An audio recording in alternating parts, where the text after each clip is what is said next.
అందరికీ నమస్కారం.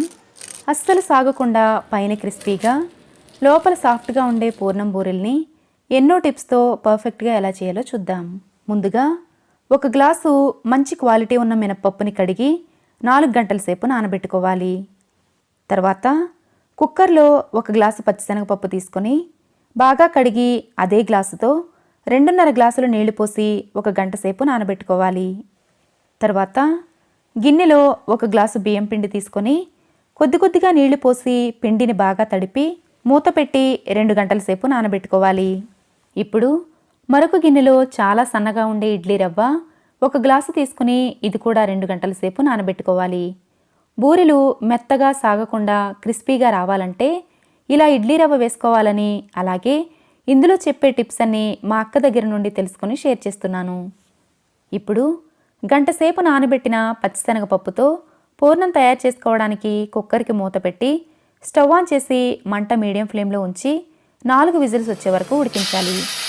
పప్పులో నీళ్లు పైకి పొంగి స్టవ్ మీద పడకుండా ఇలా బట్టతో కవర్ చేసుకోవచ్చు. ప్రెషర్ పోయిన తర్వాత మూత తీసి మెత్తగా ఉడికిన ఈ పప్పులో నుండి నీళ్లను పూర్తిగా ఉడకట్టి తీసేయాలి. ఇప్పుడు దీన్ని ప్లేట్లో వేసి పూర్తిగా చల్లారనివ్వాలి. పప్పు మరీ ఓవర్గా కుక్ చేసేస్తే నీళ్లుగా అయిపోతుంది కాబట్టి ఈ విధంగా ఉడికించుకుంటే సరిపోతుంది. ఒకవేళ కొంచెం గట్టిగా ఉండేలా ఉడికిస్తే పప్పు గుత్తితో మ్యాష్ చేసుకోవచ్చు. ఇప్పుడు స్టవ్ ఆన్ చేసి కడాయిలో 1 గ్లాసు బెల్లం తీసుకొని ఇది కరగడానికి 1 టేబుల్ స్పూన్ నీళ్లు వేసి మంట లో ఫ్లేమ్లో ఉంచి కలుపుతూ ఉండాలి. బెల్లం ఉడికి ఇలా బాగా నొరగలు రావడం స్టార్ట్ అయిన తర్వాత చల్లారిన శనగపప్పు వేసుకోవాలి. ఈ పూర్ణం పర్ఫెక్ట్గా రావాలంటే బెల్లం కరిగి నొరగలు రావడం స్టార్ట్ అయిన తర్వాత మాత్రమే ఉడికించిన శనగపప్పు వేసుకోవాలి. ఇది బాగా ఉడికే వరకు మంట లో ఫ్లేమ్లో ఉంచి 7 నుండి 8 నిమిషాల పాటు కలుపుతూ ఉండాలి. ఇలా ఉడికి దగ్గర పడిన తర్వాత 1/2 స్పూన్ యాలకుల పొడి, 1 టేబుల్ స్పూన్ నెయ్యి వేసి మరొక 2-3 నిమిషాల పాటు కలిపి దగ్గర పడిన తర్వాత స్టవ్ ఆఫ్ చేసి చల్లారనివ్వాలి. ఇది పూర్తిగా చల్లారిన తర్వాత 1 రౌండ్లో నూనెలో వేయించుకోవడానికి కావలసినన్ని ఉండలు చేసి ఇవి ఎండిపోకుండా మూత పెట్టి పక్కన పెట్టుకోవాలి. ఇప్పుడు పిండి తయారు చేసుకోవడానికి 4 గంటల సేపు నానిన మినపప్పుని గ్రైండర్లో వేసి కొద్దిగా నీళ్లు, రుచికి సరిపడా ఉప్పు, 1 స్పూను పంచదార వేసి మధ్య మధ్యలో కొద్దిగా నీళ్లు పోసుకుంటూ మెత్తగా గ్రైండ్ చేసుకోవాలి. పిండి ఇలా ఫ్లఫీగా వచ్చి బూరెలు గుల్లగా రావాలంటే పిండి రుబ్బేటప్పుడు సరిపడినన్ని నీళ్లు పోయడంతో పాటు రుబ్బడం కోసం రోలు కానీ గ్రైండర్ కానీ మాత్రమే వాడుకోవాలి. ఇప్పుడు 2 గంటల పాటు నానిన ఇడ్లీ రవ్వను 2-3 సార్లు బాగా కడిగి నీళ్లు లేకుండా గట్టిగా పిండి రుబ్బుకున్న మినపిండిలో వేసుకోవాలి. అలాగే 2 గంటల సేపు నానబెట్టుకున్న బియ్యం పిండిని కూడా ఇందులో వేసుకొని 1/2 స్పూనులో సగం వంట సోడా వేసి అంతా బాగా కలుపుకోవాలి. పిండి గట్టిగా అనిపిస్తే కొద్దిగా నీళ్లు వేసి కలుపుకోవచ్చు. పిండి ఇలా పర్ఫెక్ట్ కన్సిస్టెన్సీ వచ్చేలా కలుపుకున్న తర్వాత పూర్ణం ఉండని ఇందులో వేసి అంతా కవర్ అయ్యేలా దుర్లించి బాగా కాగిన నూనెలో వేసుకోవాలి. ఇవి నూనె పీల్చకుండా క్రిస్పీగా రావాలంటే నూనె బాగా కాగిన తర్వాత మాత్రమే వేసుకోవాలి. అలాగే మంట హై ఫ్లేమ్లో ఉంచి మాత్రమే వేయించాలి. ఇవి అన్ని వైపులా వేగేలా గుండ్రంగా తిప్పుతూ గోల్డెన్ కలర్లోకి వేగిన తర్వాత టిష్యూ పేపర్ మీద తీసుకోవాలి. అలాగే టిష్యూ పేపర్ మీద మరీ ఎక్కువసేపు ఉంచకుండా కారుతున్న నూనె మాత్రం పీల్చుకునేలా 5 సెకండ్ల పాటు ఉంచి పేపర్ తీసేయాలి. క్రిస్పీగా ఎంతో రుచిగా ఉండే ఈ బూరెలు ఒకసారి ట్రై చేస్తే ఎప్పుడూ ఇదే పద్ధతిలో చేసుకుంటారు. ఈ క్రిస్పీ బూరెలు మీకు నచ్చినట్లయితే లైక్ చేయడం మర్చిపోకండి. ప్రాంతాన్ని బట్టి కొద్దిపాటి తేడాలతో రకరకాలుగా చేసే చక్కెర పొంగలిని అసలైన ప్రాచీన పద్ధతిలో మంచి సువాసనతో ఎంతో రుచిగా ఎలా చేయాలో చూద్దాం. పూర్వం రోజుల్లో తెల్ల బియ్యం వాడకుండా దంపుడు బియ్యాన్నే వాడేవారు కాబట్టి పాలిష్ చేయని దంపుడు బియ్యాన్ని 1 గిన్నెతో కొలిచి తీసుకొని 1 కప్పులో వేసుకోవాలి. తర్వాత బియ్యంలో సగం క్వాంటిటీ ఉండేలా అరగినెడు పెసరపప్పు తీసుకొని స్టవ్ మీద ప్యాన్లో వేసి మంట లో ఫ్లేమ్లో ఉంచి నెమ్మదిగా వేయించాలి. ఇలా చక్కటి గోల్డెన్ కలర్లోకి వేగిన తర్వాత స్టవ్ ఆఫ్ చేసుకొని బియ్యం వేసిన కప్పులో వేసుకోవాలి. ఇప్పుడు ఇదే గిన్నెతో 1/2 గిన్నెడు పచ్చిశనగపప్పు కూడా తీసుకొని 1 కప్పు అయిన వీటన్నిటిని 1 గిన్నెలో వేసి నీళ్లు పోసి బాగా కడగాలి. ఇలా బియ్యం, పప్పులు ఇవన్నీ 1 కప్పుతో వచ్చేలా కొలిచి తీసుకున్నట్లయితే నీళ్లు కొలిచి పోసుకోవడం ఈజీగా ఉంటుంది. 1 కప్పు అయిన ఈ పప్పు బియ్యానికి 5 కప్పుల నీళ్లు పోసి దాదాపు గంట పాటు నానబెట్టుకోవాలి.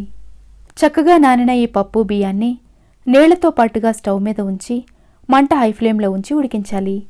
ఇలా ఎసరు మరగడం స్టార్ట్ అయిన తర్వాత మంట మీడియం ఫ్లేమ్లోకి టర్న్ చేసి మధ్య మధ్యలో కలుపుతూ ఉడకనివ్వాలి. నీళ్లు కొంచెం దగ్గర పడిన తర్వాత ఇది పొంగిపోకుండా మూత కొంచెం పక్కకి వేసి మంట లో ఫ్లేమ్లోకి టర్న్ చేసి నెమ్మదిగా ఉడకనివ్వాలి. ఇది ఎంత మెత్తగా ఉడికితే టేస్ట్ అంతగా బాగుంటుంది. ఇది ఉడకడానికి కొంచెం టైం ఎక్కువ పడుతుంది కాబట్టి అంత టైం లేని వాళ్ళు కుక్కర్లో వేసి 1కి 3 కప్పుల నీళ్లు పోసుకొని ఉడికించుకోవచ్చు. ఈ అన్నాన్ని ఒకసారి బాగా కలిపి స్టవ్ మీద నుంచి దించి పక్కన పెట్టుకొని మనం తీసుకున్న 1 కప్పు బియ్యం పప్పులకు 1.5 కప్పుల బెల్లం వేసుకొని ఇది కరగడానికి 1/4 కప్పు నీళ్లు కూడా పోసి మంట లో ఫ్లేమ్లో ఉంచి ఉడకనివ్వాలి. ఇక్కడ తీపి ఎవరి ఇష్టాన్ని బట్టి వాళ్ళు ఎక్కువ తక్కువ వేసుకోవచ్చు. బెల్లం పూర్తిగా కరిగి పాకం ఇలా నొరుగులు వస్తూ ఉన్నప్పుడు ఉడికించిన అన్నాన్ని ఇందులో వేసి అంతా బాగా కలపాలి. ఇది అడుగు పట్టే అవకాశం ఉంటుంది కాబట్టి మంట లో ఫ్లేమ్లో ఉంచి మాత్రమే ఉడకనివ్వాలి. పొంగలి మరింత రుచిగా ఉండాలంటే బెల్లం, నెయ్యి మంచి క్వాలిటీ ఉండేవి వాడుకోవాలి. ఇది ఇలా ఆపకుండా కలుపుతూ మధ్య మధ్యలో ఒక్కొక్క స్పూను నెయ్యి వేసుకుంటూ ఉండాలి. ఈ స్వీట్కి నెయ్యి ఎంత ఎక్కువ ఉంటే అంత బాగుంటుంది కాబట్టి కనీసం 3-4 స్పూన్లైనా వేసుకోవాలి. అయితే మీ ఇష్టాన్ని బట్టి నెయ్యి తగ్గించి కూడా వేసుకోవచ్చు. బెల్లం పాకంలో ఇదంతా చక్కగా ఉడికిన తర్వాత ఫ్లేవర్ కోసం 1/2 స్పూను యాలకుల పొడి, చిటికెడు తినే కర్పూరం కూడా వేసి మరొక స్పూను నెయ్యి వేసి అంతా బాగా కలపాలి. ఇది ఇలా నేతితో కలిసి చక్కగా ఉడికి రంగు, టెక్స్చర్ కూడా మారుతూ ఉంటుంది. చక్కగా ఉడికిన దీన్ని పక్కన పెట్టుకుని స్టవ్ మీద కడాయిలో 2 స్పూన్ల నెయ్యి వేసి కొన్ని జీడిపప్పులు వేసి కొంచెం వేగిన తర్వాత కొన్ని ఎండు కొబ్బరి ముక్కలు, కిస్మిస్లు కూడా వేసి వేగనిచ్చి పొంగలిలో వేసుకోవడమే. మంచి సువాసనతో అద్భుతమైన రుచితో తింటున్న కొద్దీ తినాలనిపించే ఈ చక్కెర పొంగలి మీకు నచ్చినట్లయితే లైక్ చేయడం మర్చిపోకండి. మీరు మర్చిపోకుండా లైక్ బటన్ ప్రెస్ చేసినట్లయితే ఈ వీడియో మరింత మందికి రీచ్ అయ్యే అవకాశం ఉంటుంది. ఇలాంటి మరెన్నో హెల్దీ అండ్ టేస్టీ రెసిపీస్ కోసం మన ఛానల్ సబ్స్క్రైబ్ చేసుకుని నోటిఫికేషన్ మిస్ అవ్వకుండా ఉండడం కోసం బెల్ బటన్ ప్రెస్ చేసి ఆల్ అనే ఆప్షన్ని ఎంచుకోండి. సౌత్ ఇండియాలో మనందరి సాంప్రదాయ వంటకమైన పులిహోరని ప్రాంతాన్ని బట్టి ఒక్కొక్కరు ఒక్కోలా చేస్తుంటారు. అయితే అసలైన మన తెలుగువారి పద్ధతిలో షడ్రుచులతో అద్భుతంగా ఉండే పులిహోర ఎలా చేయాలో చూద్దాం. పులిహోర అంటే ఫస్ట్ చింతపండుతోనే మొదలు. ఇక్కడ ఉన్న ఈ 2 రకాల చింతపండ్లు పోయిన సంవత్సరంలోనివే. అయితే ఇది బయట పెట్టడం వల్ల ఇలా నల్లగా పాతదైపోయింది. ఇది వాడితే పులిహోర రంగు కూడా కాస్త నలుపు రంగులోనే అనిపిస్తుంది. అందుకే ఇక్కడ నేను ఫ్రిడ్జ్లో స్టోర్ చేసి పెట్టిన రంగు మారని చింతపండునే వాడుతున్నాను. దీనివల్ల పులిహోర మంచి రంగులో ఉంటుంది. ఇప్పుడు దీన్ని గిన్నెలో వేసి ఒకసారి ఎక్కువ నీళ్లు పోసి బాగా కడిగి గిన్నెలో ఉన్న నీళ్లు తీసి గిన్నె కూడా ఒకసారి క్లీన్ చేసుకున్న తర్వాత చింతపండుని ఇందులో వేసి ఇది మునిగేంత వరకు వేడివేడి నీళ్లు పోసి అరగంట పాటు బాగా నాననివ్వాలి. చక్కగా నాని పూర్తిగా చల్లారిన దీన్ని చేత్తో ఒకసారి బాగా పిసికి లావు హోల్స్ ఉండే జల్లెడ పెట్టుకుని గుజ్జు తీసుకోవాలి. గుజ్జంతా ఒకసారి తీసేసిన తర్వాత పైన వచ్చిన ఈ పిప్పిలో కూడా మరికొన్ని నీళ్లు పోసి మరోసారి బాగా పిసికి ఇందులో ఉండే గుజ్జంతా పూర్తిగా తీసేయాలి. చింతపండు నానబెట్టడం కోసమైనా లేదా ఉడకబెట్టడం కోసమైనా ఇనుము, అల్యూమినియం, ఇత్తడి, రాగి లాంటివి కాకుండా స్టీలు లేదా మట్టి పాత్రలు మాత్రమే వాడుకోవాలి. గుజ్జంతా పూర్తిగా తీసేసిన తర్వాత మిగిలిన ఈ పిప్పిలో కొంచెం ఉప్పు వేసి ఇత్తడి, రాగి పాత్ర లాంటివి తోముకోవడానికి వాడుకోవచ్చు. గుజ్జు ఇలా చిక్కగా తీసుకుంటే ఉడకడానికి మరీ ఎక్కువ టైం పట్టకుండా ఉంటుంది. అలాగని మరీ చిక్కగా ఉంటే ఇది సరిగ్గా ఉడికేలోగానే గట్టిగా అయిపోతుంది. అందుకే ఈ రకమైన కన్సిస్టెన్సీ ఉండేలా చూసుకోవాలి. ఇప్పుడు ఇందులో గుప్పెడు లేత కరివేపాకు, 1/2 స్పూను పసుపు, రుచికి సరిపడా ఉప్పు, చిన్న బెల్లం ముక్క వేసి దీన్ని స్టవ్ మీద ఉంచి మంట మీడియం ఫ్లేమ్లో పెట్టి మధ్య మధ్యలో కలుపుతూ ఉడికించాలి. ఇలా చిన్న బెల్లం ముక్క వేయడం వల్ల పులిహోర ఏమీ తీయగా అవ్వదు, కానీ ఈ పులుపుని బ్యాలెన్స్ చేసి పులిహోర టేస్ట్ పెరగడానికి ఇది యూజ్ అవుతుంది. ఇష్టం లేని వాళ్ళు కనీసం మనం వేసిన దాంట్లో సగమైనా వేసుకుంటే దాని రుచి అర్థమవుతుంది. ఇది చక్కగా ఉడికి కాస్త రంగు మారి ఇలా దగ్గర పడిన తర్వాత స్టవ్ మీద నుంచి దించి పక్కన పెట్టుకోవాలి.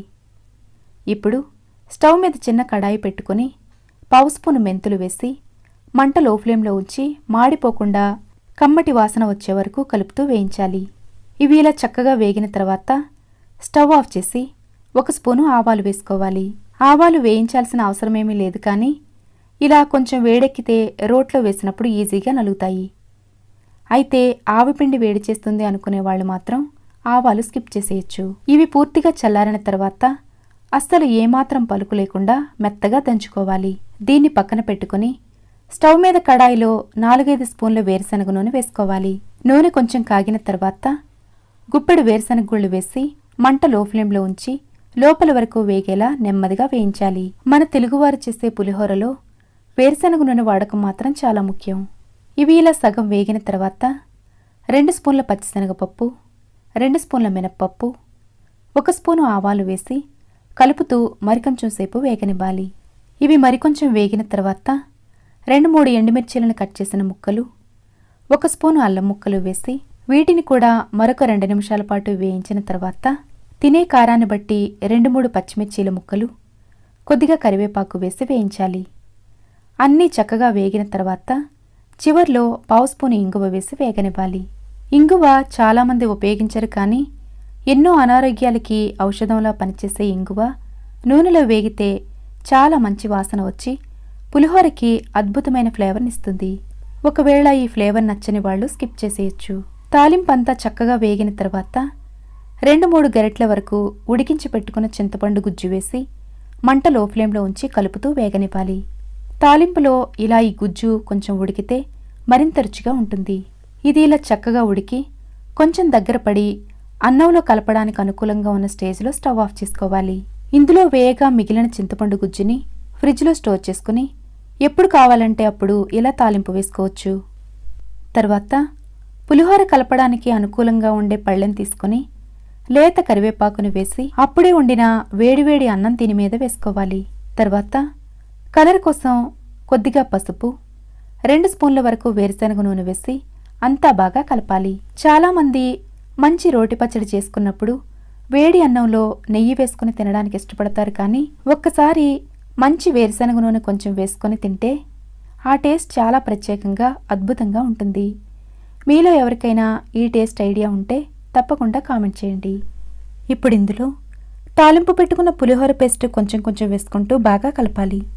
ఇది బాగా మిక్స్ చేసిన తర్వాత ముందుగా దంచి పెట్టుకున్న మెంతులు, ఆవాల పొడి కూడా వేసి బాగా కలపాలి. ఈ స్టేజ్లో టేస్ట్ చెక్ చేసుకుని పులుపు తక్కువైనట్లు అనిపిస్తే తాలింపు పెట్టుకున్న చింతపండు గుజ్జు మరికొంచెం వేసి కలుపుకోవచ్చు.